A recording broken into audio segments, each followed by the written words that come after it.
జరిపించడం జరుగుతుంది. అదేవిధంగా ఈ సంక్రాంతి పండుగ సంక్రాంతి క్రీడా ఉత్సవాలను ఏర్పాటు చేయడం జరిగింది. ఈ ఏర్పాట్లో అధిక సంఖ్యలో క్రీడా గ్రామంలో ఉన్న యువత క్రీడలకు మొగ్గు చూపడం జరిగింది.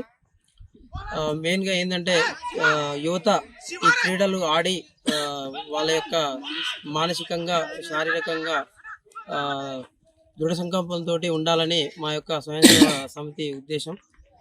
ఇదే విధంగా ఇంకా ముందుకు కూడా మంచి మంచి సేవా కార్యక్రమాలని ముందుకు తీసుకుపోదామని ఈ సందర్భంగా మీకు తెలియజేస్తాం. చెప్తున్నట్టుగా మేము చేస్తున్న కార్యక్రమాలకు చేదోడు వాదోడుగా ఎవరైనా డొనేషన్స్ ఉంటే మాకు సహాయం చేయాలని చెప్పి కోరుతున్నారు. ఇలాంటి యువతను చూసి మిగతా వాళ్ళు కూడా ముందుకు రావాలని ఆశిస్తున్నాం.